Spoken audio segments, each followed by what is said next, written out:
everyone. Children, I hope all of you are fine and safe at your place. Please stay home, stay safe. Okay, so let's start. This is our fourth video of chapter 1 development. Right? So far, we understood the different notions of development and what are the different attributes of development. In this video, we will cover how to compare different countries or state. This is given on page number 8. You can just sit along with your textbook. So let's just start, children.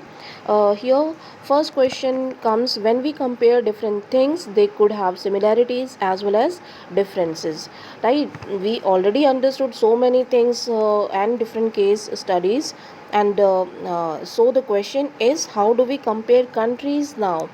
Right so हम countries को कैसे compare कर सकते हैं children? Well, it depends on the purpose of comparison. Like we have gone through one example of our class that different children have different capabilities, their interests, and each and every student is different from each other, right? It is up to me, or it is up to the person who is comparing these students, right? So the criteria we may use depends on the purpose of comparison. ये हमारी purpose of comparison पे depend करता है कि हम किस base पे किसी भी स्टूडेंट को या किसी कंट्री को कंपेयर कर रहे हैं. ठीक है, अगर हम किसी कंट्री को वहाँ की टेक्नोलॉजी के लिए कंपेयर कर रहे हैं तो हम सिर्फ और सिर्फ उस कंट्री के टेक्नोलॉजी को ही कंपेयर करेंगे अदर कंट्री से.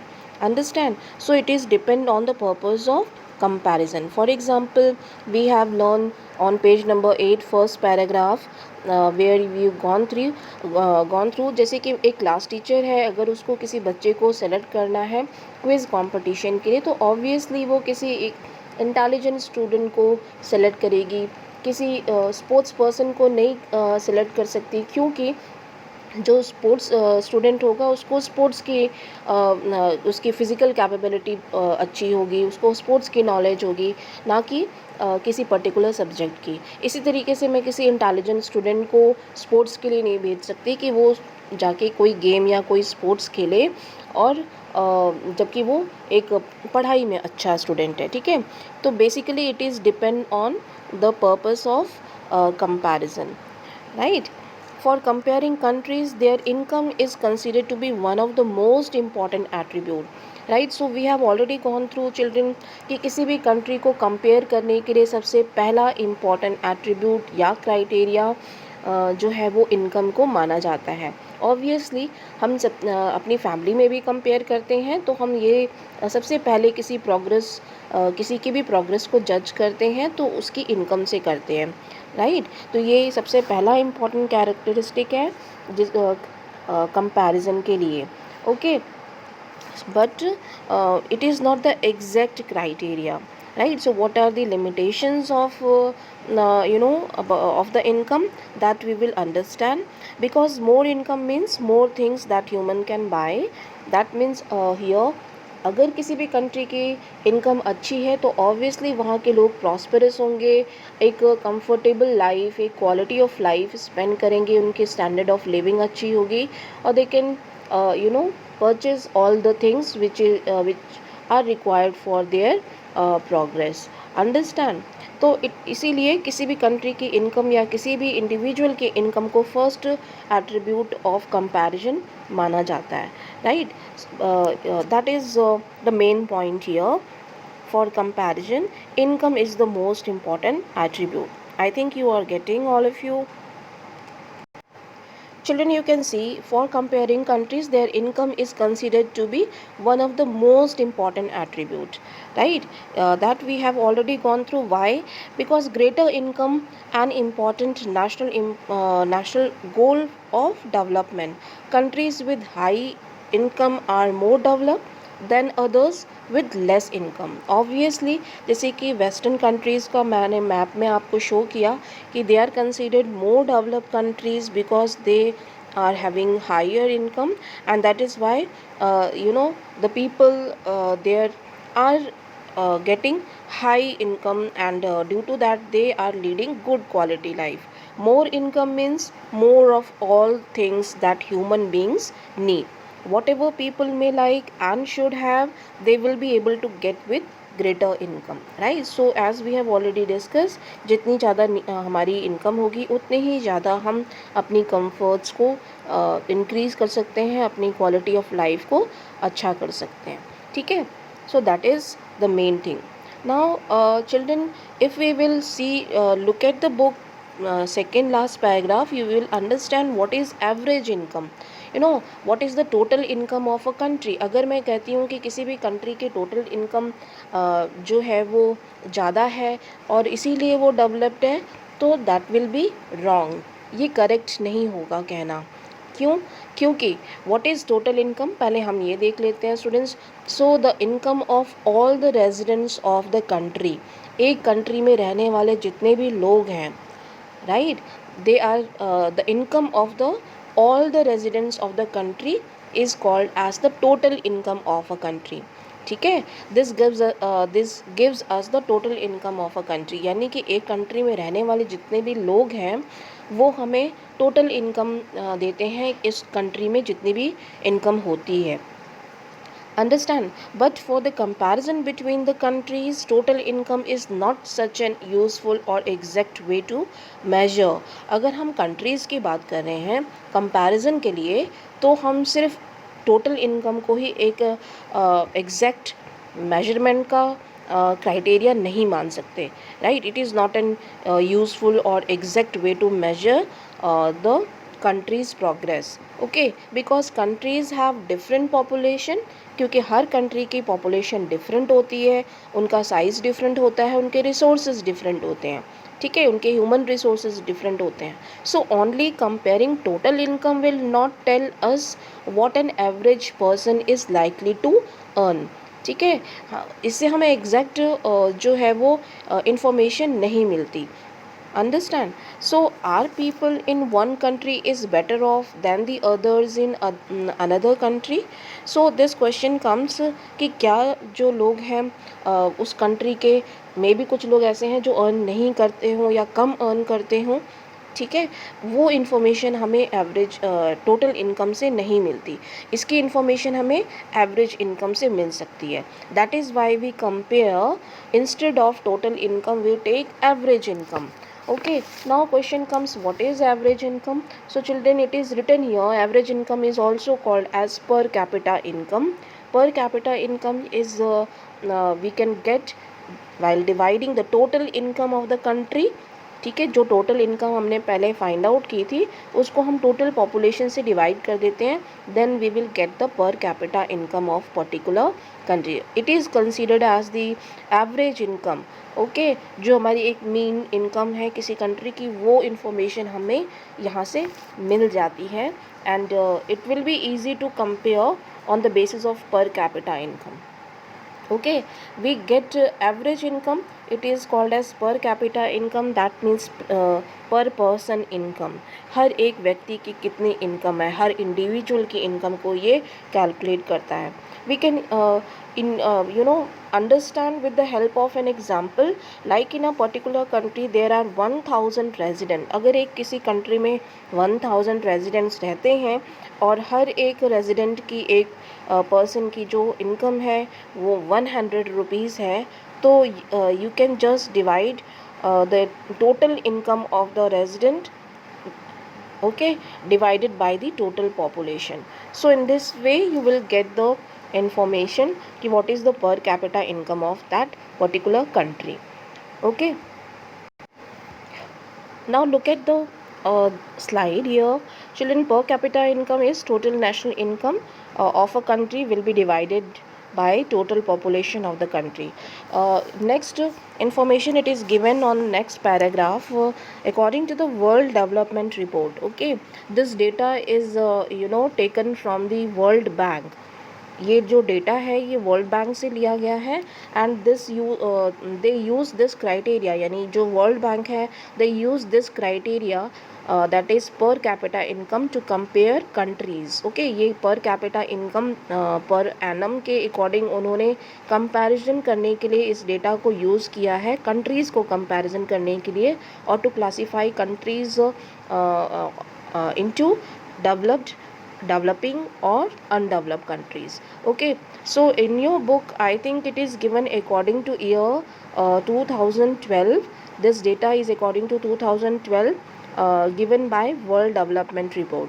Okay, according to that they categorize some countries rich and some countries middle, some countries as poor countries. So we will go through here, and it is given in your book also. You can just underline that some countries with the per capita income of US dollar 12,616 per annum और above, they are considered as rich countries. Okay, ये जो data है ये world bank ने हमें provide किया है, यानी कि ऐसे कंट्रीज़ जिनकी पर पर्सन जो इनकम है पर एनम वो 12,616 यूएस डॉलर और उससे अबव है, वो लोग वो कंट्रीज जो रिच कंट्रीज़ में इंक्लूड होते हैं, right. Then second you can see the dollar 4,086 to up to dollar 12,615. इनके बीच में जो जिन कंट्रीज़ की पर कैपिटा इनकम पर एनम है वो countries upper middle income countries में इंक्लूड किए जाते हैं, right.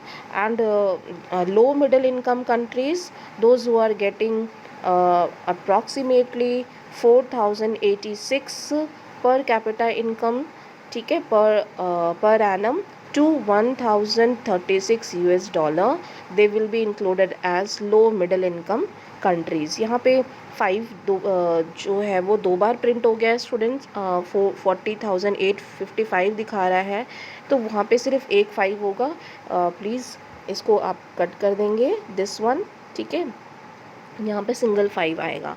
Then last is dollar 1,035 और less than per capita income per annum will be considered as low income countries. Okay, this data is according to 2012 World Bank. It is given in your book also. I think data जो है वो change होते रहते हैं, but you should understand the concept. Okay, so this is given here, means जो world bank है उन्होंने classify कर दिया है कंट्रीज़ को जहाँ पे पर कैपिटा इनकम इतनी है. Okay, so students, in the last line you can see here, in 2010 per capita income of India was US dollar 1,340.4 per annum, whereas in 2013 it risen to dollar 1,530 per annum. So this shows that कि India exists in low middle income country. It is included in low middle income country, and according to 2012 का data है ये, ठीक है, sorry 13 का data दिया हुआ है, मे बी आपके बुक में भी दिया होगा, ठीक है. So according to this we can conclude here that India is lying in low middle income country having US dollar 1,530 per capita income per annum. Okay, so this is it. This data is. Children, यहाँ पे थोड़ा सा हमें एक बहुत ही important term है जिसको याद रखना चाहिए कि there is a little difference between economic growth and economic development, right. Economic development is something more than economic growth. Economic growth में क्या हम सिर्फ इनकम को इंक्लूड करते हैं. It is talking about you know per capita income of a country over a period of time, ठीक है. Economic growth जो है वो सिर्फ इनकम की बात कर रहा है, पर कैपिटा इनकम में कितना ग्रोथ हुआ है ये शो करता है. लेकिन इकोनॉमिक डेवलपमेंट क्या शो करता है? It includes overall development, increase in income along with the reduction in poverty, employment, and inequality of income, everything. Okay, so there is a little difference between economic growth and economic development that we should keep in mind. Now look at the next topic. There is one activity that you have to just write down in your book, in your copy, those countries, those who are included in developed countries, and which countries are developing countries. Like India is developing, and you have to find out some more names. Now look at the next example. It is given on page number 9, ठीक है. Average income, ये आपके page number 9 पे दिया हुआ है students. तो आप अपनी बुक के साथ जब इसको कंपेयर करोगे तो साथ साथ में समझते जाएंगे, ठीक है। Here do you think income is the correct way of measuring different countries and why? While averages are useful for comparison, they also hide disparities. Okay, this is given on page number 9. you can see with this example, यहाँ पे एक column first में देखेंगे countries दिए हुए हैं, country A and country B, ठीक है। And there are 5 residents in both the country, 5 residents हैं दोनों कंट्रीज़ में, और सभी की पर कैपिटा इनकम दी हुई है, ठीक है। एक पर्सन की 9,500 है कंट्री वन में, और कंट्री 2 में 500 है। इस तरीके से सभी रेजिडेंट्स की पर कैपिटा इनकम दी हुई है, ठीक है, और सभी में डिफरेंसेस हैं, राइट। एंड अल्टीमेटली इनकी एवरेज इनकम को हम कैसे फाइंड आउट करेंगे? हम सभी रेजिडेंट्स को की इनकम को, पर कैपिटा इनकम को सभी की इनकम को हम कैलकुलेट कर लेंगे ऐड करके, then we will divide, then we will get the average income of country 1 and average income of country 2। अगर हम इनको कैलकुलेट करेंगे तो स्टूडेंट्स इनकी जो ओवर एवरेज इनकम है वो सेम आएगी। आप करके चेक कर सकते हो, it is around 50,000 and then you will divide by 5, you will get the same. Similarly country 2 के भी आप एवरेज इनकम जब आप फाइंड आउट करोगे तो it is 50,000, then you will divide, you will get the same. So will you be equally happy to live in both these country? Are both equally developed? The question comes here.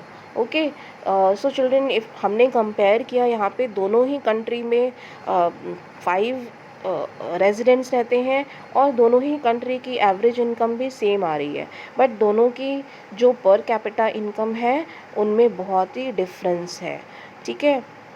जो income है अगर हम देखें तो country 1 जो है उनकी जो इनकम है उसमें बहुत डिफरेंसेस हैं इन कंपैरिजन टू कंट्री 2। यहाँ पे जो 4 रेजिडेंट्स हैं कंट्री 2 में वो बहुत ही कम इनकम शो कर रहे हैं, जबकि एक पर्टिकुलर पर्सन के पास काफ़ी ज़्यादा रिसोर्सेज हैं and he is getting more than 80% of income जो है वो ऑक्यूपाई करता है, ठीक है, and he is occupying more than 80% resources of the country. So I think country 1 is more suitable, right, where the people are living happily, okay, and country 1 is more developed, equally developed, जहाँ पे सभी लोग जो हैं वो almost same position पे हैं और उनकी income भी almost same है। So children, we can conclude that average income is not a useful measure for comparing two countries because it hides disparities. Okay, यहाँ पे कुछ लोगों के पास हमने देखा था कि 500 ही इनकम है और एक पर्सन के पास बहुत ज़्यादा इनकम है, ज़रूरत से ज़्यादा, and he is occupying all the resources and getting a lot of income and he is extremely rich in comparison to other residents, they are very poor. Okay, so यहाँ पे condition जो है वो equitable नहीं थी। So it average income is not a useful measure for comparing two countries, that why? Because it hides disparity, it does not indicate about the distribution of income among the people, right, and living standards of people को भी show नहीं करता है, ठीक है। So I hope this topic is clear to you everyone, what is average income and how we can compare with the help of average income countries, and what are the different criteria used by World Bank to compare or classify countries, right? I hope all of you have got the point. Okay, if there is any confusion you can ask in chat box or you can ask me later. Thank you all of you.